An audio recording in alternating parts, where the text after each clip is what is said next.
Hey, good evening, everyone, and thank you for joining us today. My name is Desi from Clean Air Partnership, and I'll be your host today, together with my colleague Divanchi. Mike Layton is here with us, but before I give the word to him, I wanted to share a couple of notes. First, who are we? Clean Air Partnership is a registered charity that works to transform cities into more sustainable, resilient, and vibrant communities where resources are used efficiently, the air is clean to breathe, and greenhouse gas emissions are minimized. We work very closely with municipalities to help them move towards energy efficient communities and housing. Right now, there is a proposed bill on the provincial level that may affect the progress we have made on this front. You can learn more and sign a letter of support at this link that is going to be sent now in the chat. Lastly, our next community engagement webinar. It's going to be on November 8th at 7 p.m. and we are going to talk about methane emission mitigation by municipalities. You can register in the link provided in the chat. One more thing, and then I'm giving the word to Mike. If you have questions throughout the presentation, please write them in the Q&A box, and we will answer them after the presentation. We have a designated time for this. So thank you very much for joining us, and Mike, take it away. Well, thank you very much, Desi, and thank you everyone for being here. I'm just going to take the screen and share mine.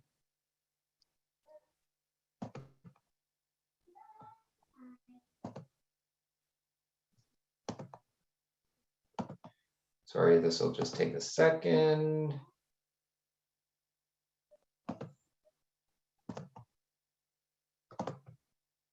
Great, can everyone see my screen? Yes. Yeah, I got a thumbs up there and I jumped through 2 slides. Thank you. Wonderful. Well, you know, we just finished a pretty major renovation project on our home, and I just want to tell you the story and share our experience, and maybe it's something that that you too can go through. In 2017, our family of 3 was about to get a little bit bigger. My partner Brett and our eldest Phoebe, then 18 months, we were expecting another. And to accommodate, we moved out of our 2-bedroom into an older 3-bedroom home in sort of the downtown core of Toronto. Now, we conveniently found a house just down the street of where we lived before, so not much changed. We weren't uprooted too much, but it needed work. It was, you see, it was dated, like a lot of homes in the downtown core. It was dated, it was drafty, and it was damp. And but like most of these houses are, and this was going to be our lifelong home. So we were ready to make a pretty serious commitment to making it a more livable space. We didn't start out saying we have a goal of getting to a gas-free home, a net zero home. But we learned over time, we learned more, and we actually ended up there at the end of the day. In fact, just this past April, when we actually shut off our gas line. I hope this story will help some of you get there as well. If anything else, if you don't take away anything else, there's 3 things I want you to leave with. One is your home is probably the place you spend most of your time, so you want to make sure it's comfortable and healthy. It's where you spend most of your money, so you got to make sure it's affordable, and likely it's where you create most of your greenhouse gas emissions. And 2, you can build a more healthier, more comfortable, low carbon home on a budget. Finally, 3, it's easier than you think. All of the tools to get there are already available at your local hardware store. So it's not anything fancy. There are enormous government supports right now for programs like this. And then just finally, like you won't regret it. I don't think there's any aspect of our project that we regret, except that we didn't do it faster and all at once. But back to the story. So August 2017, with Phoebe and a very pregnant Brett, we moved down the street, and our #1 concern was creating a livable home for that worked for us, that met our needs, and most importantly, met our budget. We knew energy efficiency was important to meeting those goals, but it wasn't our starting point. It was where we ended up. So to start off, like, we knew the basics. You could touch the walls; they were cold. They needed insulation. You could feel the heat loss from the drafts that were in our home. But we didn't. What you don't see is what's behind the walls and in the attic, right? Where probably most of your heat loss is coming from. So you can't see it, but we knew that's where we needed to start. We didn't have a background in HVAC or solar, and our furnace was relatively new. Our hot water was a rental and in good condition. Right when we started the renovations to build a more livable space, we went ahead and got an energy audit that would outline all of the details of what we should do. Frankly, in 2017, there weren't a heck of a lot of great government programs out there to actually finance most of this. There were some, but there wasn't enough for us to go really and do that deep retrofit that we ended up doing over the course of years. And the energy expert gave us the list of things that reviewed the systems of our home and told us where we were losing that heat and having those drafts. So this is what you get at the end of an energy audit. It tells you where you rank in comparison to other comparables. We didn't do particularly well, scoring a 134. Like, it's not the worst in the world, but it's up there. And a typical house these days comes out at a 79 gigajoules per year, and we were up at 134. But it's a 120-year-old home, so you kind of got that hasn't had a lot of work. Was maintained meticulously by the same family throughout like the last 60 years, but it hadn't gotten the level of investment that was needed. You can see here, there we go. You can see here where we were consuming a lot of energy, most of it on space heating, and well beyond what everything else, on water heating and on lights as well. But under there in the appliances is cooking as well, which, like, that's what we focused on. The three big ones were heating, cooking, and cleaning. Hot water, our HVAC, and our stove, which were the three. So we started off with insulation. We started small. This was as we were doing some of the other more cosmetic work to make a more livable space for a family in a contemporary house in Toronto.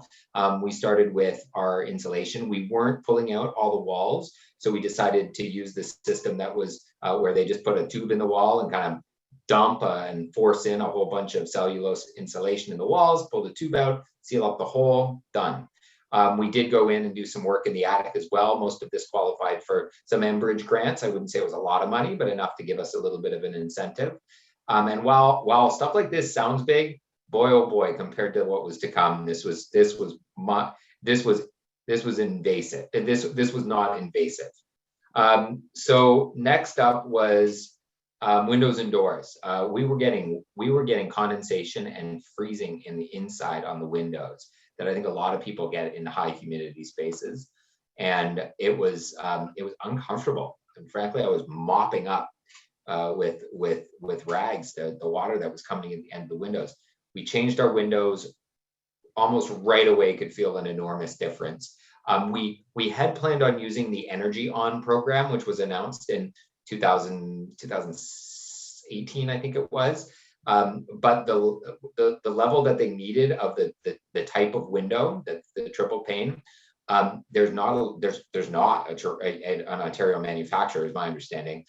So it was difficult to actually source the windows. And in fact, you could get comparable double pane windows for the same price without the incentive, because the incentive wasn't particularly good. But it was because of that incentive that we went ahead and got all the quotes that ended up getting our windows replaced. So in a roundabout way, the incentive got us to do the work anyhow. So next up, and this was like fast forward 2 years, we then have the greener home program that the federal government announced. And all of a sudden that kind of started to change the game. There was a financing tool to give a more significant grant. Now on the flip side of that is the Toronto Home Energy Loan Program, something I started in 2012 that allowed, that provided financing outside of your mortgage that you paid back over your tax bill. So if you moved, you could transfer that loan over. So together, those two tools, and over the years, the Home Energy Loan Program was expanded both in geographic area. It started in a couple of pilot areas, including in Ward 19, the ward I represented at the time.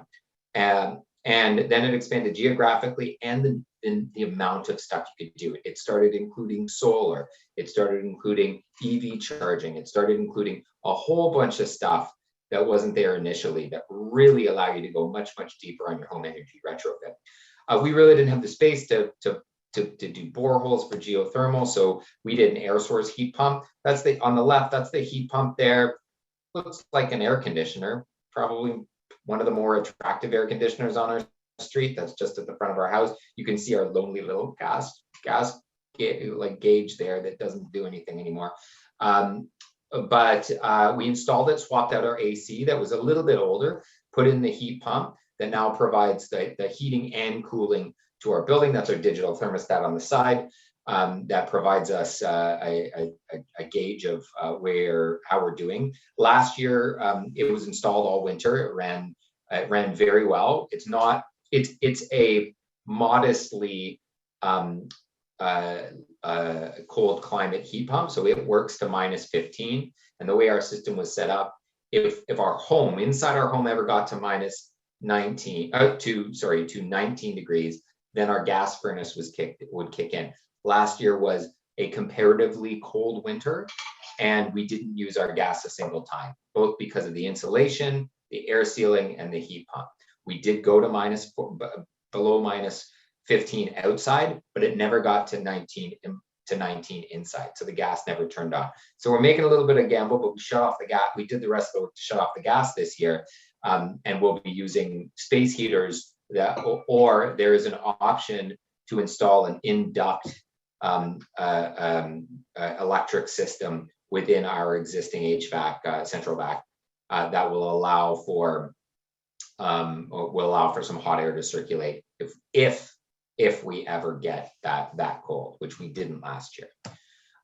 Then right beside, you see the Coleman gas furnace on the right that now doesn't have any gas in it, and on the left our hot water heat pump. So this is essentially a standard electric tanked hot water heater, and on top of it is a heat pump that takes hot air, warmer air, I wouldn't say hot air, warmer air from the room that it's in or a room that you vent to it, and steals the heat from it and puts it in the hot water. So we can maintain a 120 degree Fahrenheit water in that hot water tank pretty much indefinitely with the ambient heat in the basement. It runs, there's a little diagram there for how it shows how it works, but it essentially runs on 2 kilowatt hours of electricity a day to heat enough water for a family of 4. It's a tiny bit bigger. It does make the space a tiny bit cooler, which is lovely in the summertime. In the wintertime, it just means your furnace room is a tiny bit cooler. But it changes the game on how we heat our water if you have the space to accommodate one of these, where like retrofits before now would likely be to on demand, but on demand's gas. And that on demand is still burning fossil fuels that's venting into your space, as well as burning fossil fuels and releasing GHGs. Next up, and this was last on our list of changes. Frankly, what happened was I started getting the bills for our Enbridge bill, and I was using, and this is no joke, no, I'm not trying to make it sound crazy. I was using $1.50 worth of gas and getting charged $30 because of the user fee. So that connection customer charge was like $25, $26, and I was using $1.50 worth of gas because that's the amount. Like gas is cheap. So the amount that was being used to run my gas range, I was under this, and many of you may be there too, under this false assumption that chefs prefer gas. And it's something that is ingrained in us somehow. I love to cook. My partner, she loves to cook. It's totally false. Like that mocha pot that you see on there, that cooks, that makes an espresso in 90 seconds on our induction, and it's cool to the touch. So we've got little kids running around, a hand ends up there. It's cool to the touch. So it's safer. It also, as it turns out, the burning of natural gas in your kitchen, where you don't have really the best ventilation, like maybe you have a range hood, maybe you turn it on, maybe you don't. Most of that gas, and most importantly, the uncombusted gas, gets into the air throughout your house. There are studies that demonstrate that this is not a good thing, as you can imagine. So we those two things together, one being the $25 fee that we shouldn't be paying with Enbridge, and then two, the indoor ambient, the indoor air quality. And finally, the fact that this was the only thing holding us back from cutting the gas line made us make the decision to move to an induction range. And I got to say, I have not regretted it in a minute. I still cook on it regularly or all the time, and it works perfectly well. For this we actually used the bulk buy purchase organized by the Harvard Villager Residents Association, which happens to be in my ward, but you can qualify for their bulk purchase anywhere. I believe anywhere in the city. It's through Best Buy, so it's pretty easy. You get a couple different units. We like this one; look pretty sleek, so restaurant-y. And oh, there's a video here that is not playing. Oh, there we go. We also went a little bit further. So with the incentive, the federal incentive, there was you could also apply for solar, and we knew there was solar potential on our house. There are not any shade trees to the rear, and there's actually a Catholic school being rebuilt directly to the rear that won't provide any shade. So we thought, with everything going electric, we can set the price of our power. And we can ensure that we're also we're also contributing to making sure that power is decarbonized. And I'll just play this through. The one trick is Toronto Hydro will only allow you to install a certain amount of hydro. In our case, it was only 6.1 kilowatts, where to run that would have been enough had we not electrified every system in our house. It would have been 100% of our load. But because we electrified everything, right now we're sitting at about 68% of the load of our house is powered by our solar system. There were some delays in the hookup, so you can expect a little bit of time. Hydro's having a difficult time getting ready, getting prepared, and getting out there to actually do the final hookup. But it's done through net metering, and so unfortunately, when the Ford government did away with the microfit program in the Green Energy Act, it's not as much of an incentive to install the solar, but it still makes sense from a buyback, like from a payback. The payback is just more than 11 years, but when you factor in the fact that the cost of gas is going up and the fact that the cost of electricity is probably going to go up, the net metering does give you credit based on the time that it's used. So most of our credits are for the expensive power at peak, because that's also when the sun is shining. So it does give you a bit more of an incentive. You're not getting paid 6 cents a kilowatt hour for the power you produce.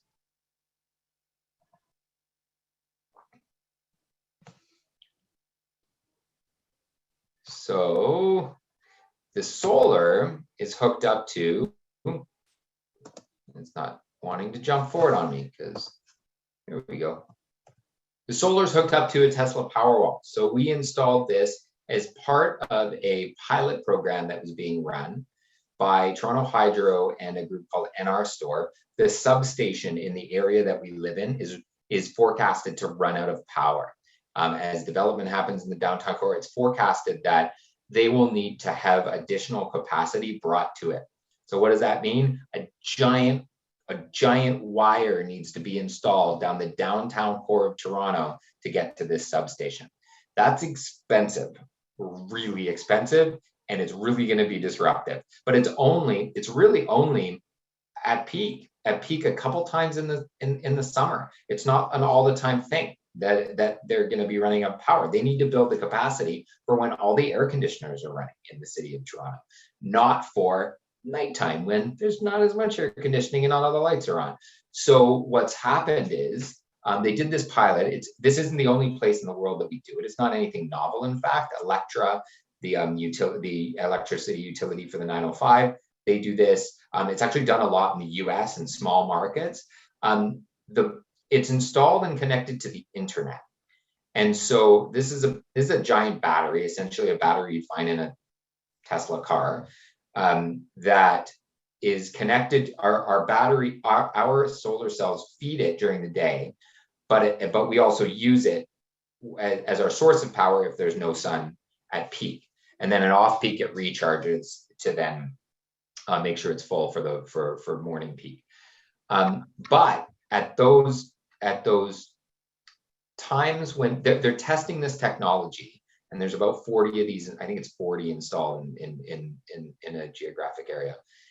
They're taking a little bit of power on their demand, so hydro can draw power from it at certain times when they think they're running low on power. They're not running low on power yet in these areas, but they're testing the technology to see, rather than run a giant cord down College Street or Dundas or wherever the cord is. I don't actually know where the power line runs, but rather than draw that power line, a new power line there, they can install more of these. And the benefits are, to a homeowner, to me, I have better resilience, because if there's a blackout, most of my power stays on, not everything. And I shouldn't be running my dishwasher, running my dryer, having my, having a hot bath and have every light on at the same time. But in the summertime, when the sun's shining, we have power indefinitely. It could run our AC. Our fridge would still operate. We'd still have lights and internet and all those things. So there's better resilience for our household, and there's a cost reduction. We can shift almost all of our usage, save maybe some of the colder days in January, February. We can shift our usage to off peak. If anything, like, we can shift it to like the shoulder times, the mid peak. And then there's benefits to utility into the city, better management of peak demand. They can help meet Transform TO's goals, because it helps us reduce the need for gas peaker plants, and it's cost effective to deploy. Rather than dig up a whole road and build all these things, put a bunch of Tesla Power Walls out. You can even charge for them. We paid for a portion of this to be installed, to be part of the pilot. And so, like, there's some benefits there to many to have programs like that. So how do we do? Well, we went from, if you remember, about 136 to 22 gigajoules per year. Now, the only reason why it's not a net zero home is because there's carbon in our grid, and I couldn't get 100% from the solar. Otherwise, we would have gotten there. I wasn't allowed to install a tiny bit more solar to get us quite all the way there. But most days of the year, we wouldn't be relying on gas, because on sunny days, we're getting more than enough power for our house. Some days we create about enough power for 3 of our homes, and then some days we're lower than that when it's not particularly sunny or not sunny at all. So we did pretty well. Our energy auditor said this was one of the best ones they've ever done. But what did it cost? And so it wasn't cheap. I'm not going to lie. But we did stage it over time, and we did it at times when there were more incentives available. And finally, the best incentives that will ever be available are right now. So the energy audit was $600.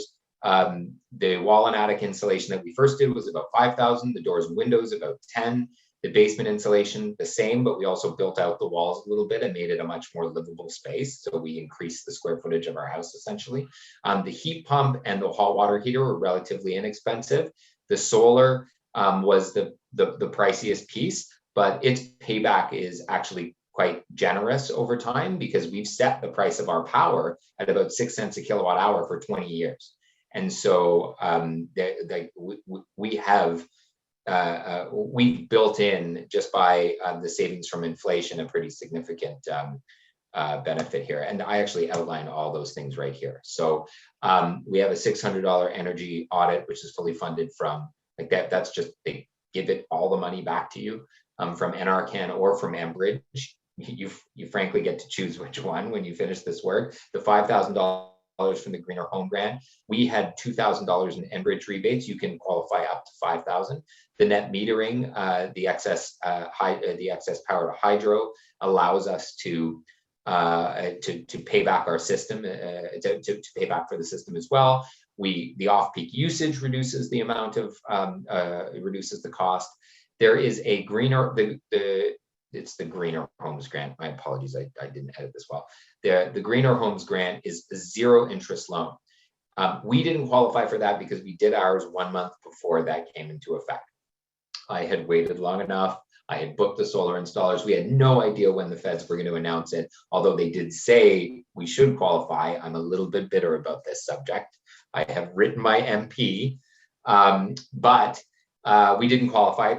So, but that would have reduced our financing by $15,000, the entire cost of the financing, frankly. We did use the home energy loan program, which is a currently below market loan for the remainder after the rebates. Now that's paid back over 20 years on our property taxes. So if we sell the house, that $50,000 isn't something that we're on the hook for. It's paid back by the next owner, or we can pay it back anytime if interest rates get better somehow, and it's valuable for us to do that.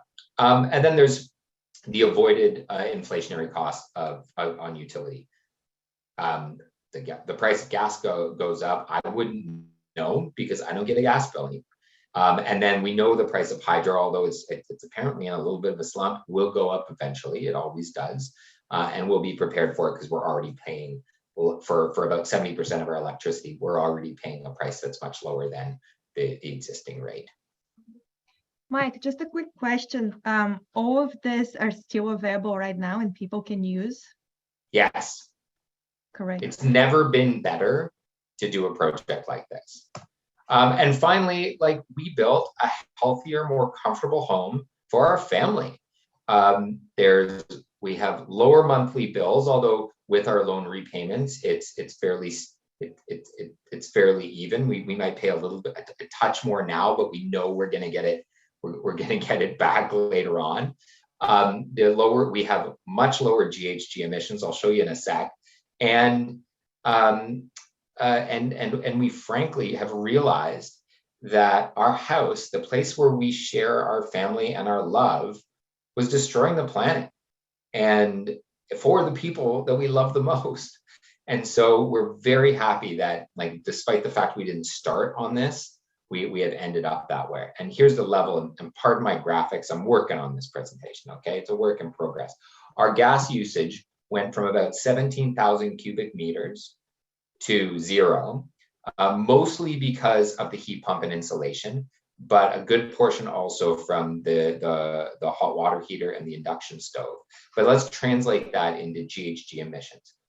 3.3 tons of greenhouse gas emissions saved every year as a result of us as a result of the changes that were made. So a significantly lower carbon footprint for the house and for our family. And so we're really pleased with where we ended up with the work. It can be daunting. It can be perhaps a little intimidating when you see other people doing it, the amount of work that goes in. But there's never been a better time to do it. There are tools out there that can help. More tools are being developed all the time for doing this kind of work, and you won't regret it. And that's the end of my presentation. Thank you very much, Mike, for your time and for your presentation. We have some questions now that we are opening for QA. And I will start with, did you have to upgrade your electricity to handle the heat pump and hot water heater? There was a continuation of this question with what was the cost of the upgrade? And they are sharing that they only have 100 amp at my home and cannot upgrade it as I'm in a mobile home park. Any thoughts on that? So I think you can probably do a heat pump on the load that you have, but I'm not an electrician. So let's start from that point. You can probably do a heat pump from it. We didn't have to upgrade our panel because we already had 200 amps. So we didn't upgrade the panel, but I know that when we upgraded it, I think it was like $1,500. And that was just because we were at a 60 amp service, and like the difference between 100 and 200 wasn't very big. We hadn't planned to add everything else on there. We did have to run a new line from our panel to the hot water heater, not to the heat pump, because it was an AC and it already had enough. So the AC seemed to be fine, but it was the heat pump that needed a little bit more, but it wasn't much more than a standard. I think it was a 30 amp installation. It was a 30 or a 40 that they just needed to run new wires over. So it wasn't particularly expensive. If I remember correctly, it was a couple $100. And we just had an electrician come in separately and do that piece. Actually, there are a couple of questions related to the heat pump and the fact that at least 2 of our, or 3 of our audience, they live outside of Toronto, and they got enormous quotes for heat pumps. One at Oakville, it's 35,000, and the other one, they don't share where, but they're 20Ks. So how comes you got the cheap one? So here's the thing. So there's cold weather heat pumps, and then there's cold weather heat pumps. I think it's Mitsubishi's Yuba, I want to say. That's the gold standard, the Rolls Royce, the -25 model that retails in Toronto. I got a quote from my same guy for $15,000. That should be about the most expensive it goes. And I went out and got, I think it was 5 quotes in the end, but it was at least 4. And they were vastly different quotes. It ended up being my energy auditor or someone associated with them that gave me the number for my final quote, which ended up being the person I went with, not only for the heat pump, but also the hot water heater. I got, for the hot water heater, I was getting the most outrageous claims that like they couldn't install it, or people refusing to install it. And then I looked on the Home Depot website and found out I could get it for $3,000. And it was ridiculous that what the markup that people were considering charging. And if you think about it, like now that I've seen it installed, I realized I could just install these because there's no gas. The only thing I'd be worried about is shutting off the gas to take the old one out.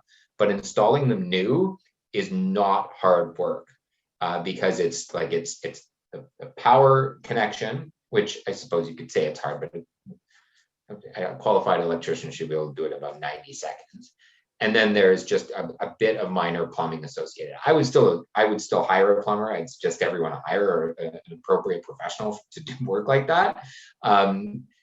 But there's no reason why it shouldn't. It should be much more than what we paid. We did get quotes. They were a little all over the place. But I'm really surprised about the 35,000. So would that's someone that probably. Oh, sorry. They probably just want to sell you a gas system, and right. I don't know. I kind of got the impression people would prefer to do the gas systems. So the advice will be to keep looking and asking for more quotes. Definitely get a couple quotes. Okay. This ties up with one of the next question, which is how challenging was it to find contractors with an eco focus, environmental focus, ecological focus? Once I found a good energy auditor, it got a lot easier. And there was a little bit of support there. When I first started calling around, I found it challenging. I actually found the home energy loan program website that has a way of going and getting quotes. I didn't find that particularly helpful. I didn't find any of the apps particularly helpful. I ended up using a contractor that I had years before to do the general contracting work, and I just told him exactly what I wanted. I said that this is the insulation level I want to hit. He gave me 2 different options that had relatively similar prices, and we chose one direction. So I think it's about more knowing what you want in that case, and you can get to know what you want from a good energy audit. Right. But it should be easier. Like this needs to start. We're at that point now where there's so many resources going into this, that there's so many programs out there to fund it, that the capital to do the work is free. And so I think there are those working on programs, and I've had conversations with several people that are doing this about how to scale this up to make it easier for people and make it more affordable by trying to draw down the cost. And I see Tim's comment about what the HVRA did. Like, this is new to them, but it is a lot of work, and it's been a lot of work for them. And it's still the community organizing that it takes around some of this can be significant. Plus, people are worried about paying their bills, and they don't know about some of these programs that allow them to make it easier to do this while making their home more comfortable. It's really a learning situation. It's us, people on this call, talking to our neighbors.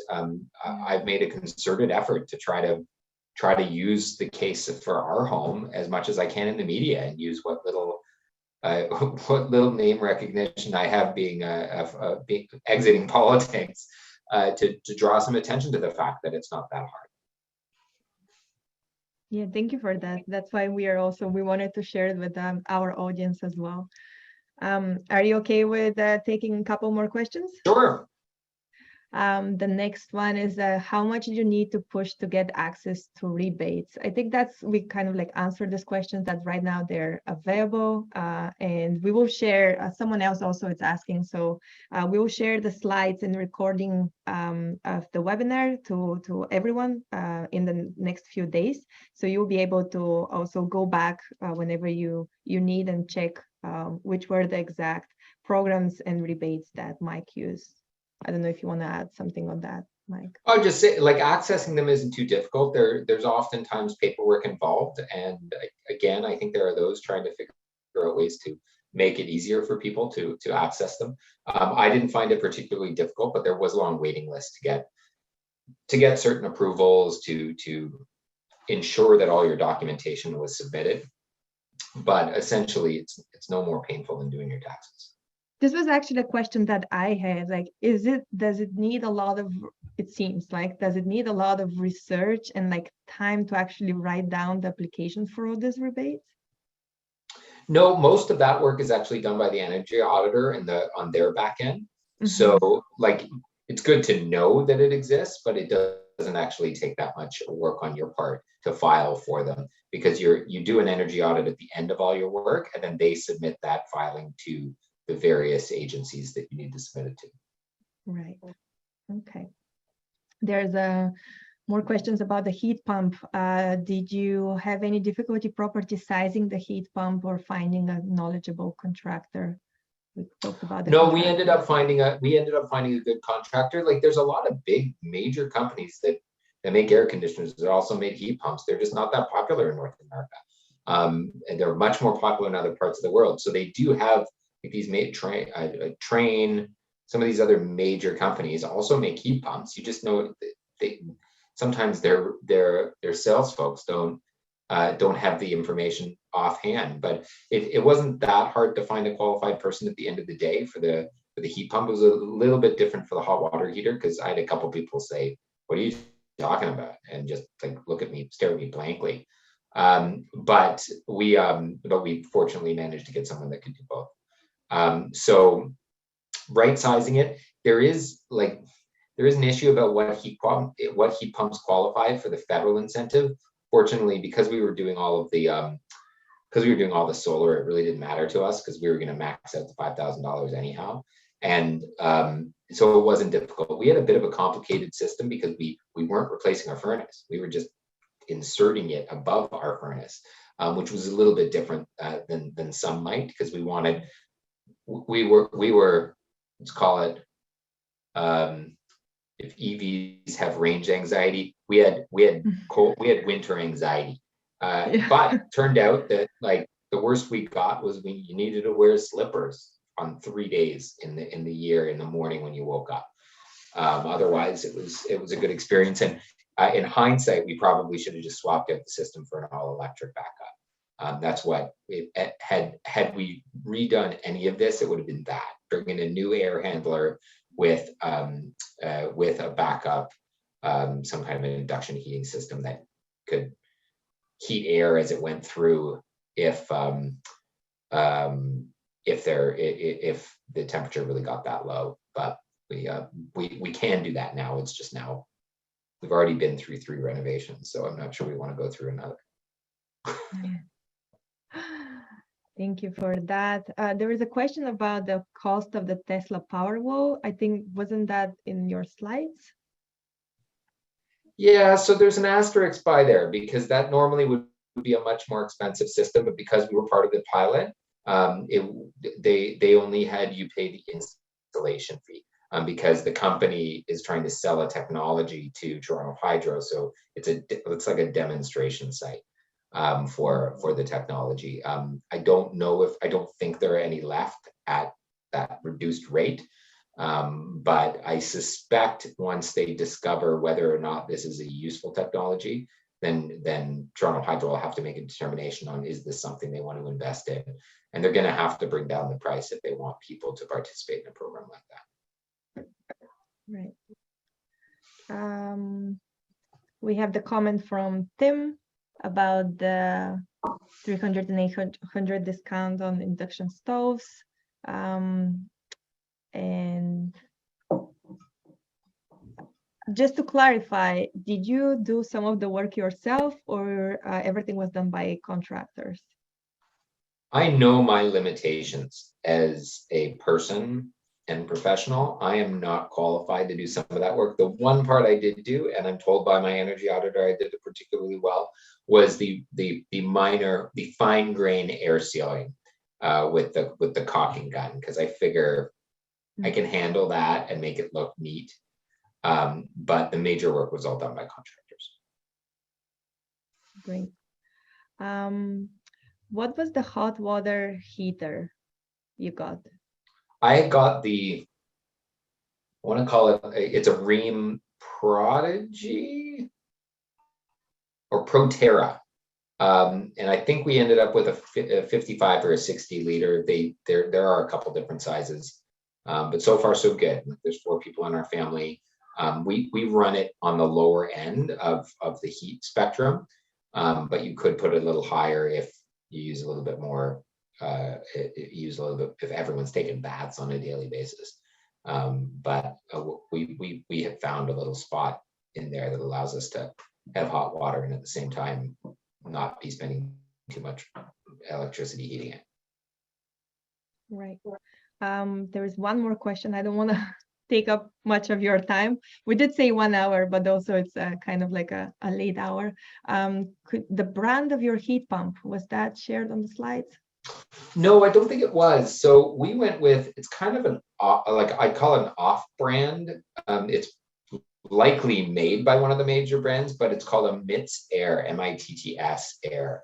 And it was offered as we wanted it, and you may have seen it in the slide, we wanted it to fit a certain space. Most of them are large and square, like regular air conditioners, but where it was in our house or outside of our house, we didn't want it sitting out front. So we wanted a kind of a more vertical unit, and there wasn't a lot of options, but the MITS Air is what we went for. And it seems to be working really well. Thank you. And also Tim is helping here with providing the name of, it's called Ream Proterra, and it's available at 40, 50, and 60 gallons tanks. Thanks so much for that. A lot of thanks from a lot of from the audience. Thank you as well for joining us. We do have 15 minutes left, but at the same time, it's kind of like time, like late hour. I think, Devanshi, did I miss something? Did we answer all the questions? Yes, we did. We did, and we're good. I want to thank everyone. I don't know, Mike, do you want to say something as a closing? Well, I appreciate the opportunity to speak with all of you, and this is something that I'm going to focus some attention on in the coming months and years, and so stay tuned. Yeah, thank you very much for your presentation. It was very insightful, very inspiring, as some of our people from our audience also shared. Once again, we are going to be sharing the recordings and the slides, so you have that information as well. Is it great to finish a bit earlier so we can join our families for dinner, isn't it? Thank you very much for everyone who joined us. Thank you, Mike, and thank you, Devanshi, for helping me. Our next webinar, as we said, it's going to be on November 8th at 7 p.m. Please join us, and stay tuned for more of our decarbonizing journeys. And if you have your own journey, or you know someone, just shoot us an email. Also, you can follow us on LinkedIn, and we're going to share a link on the chat as well. That's from me, and thank you very much, and have a good evening.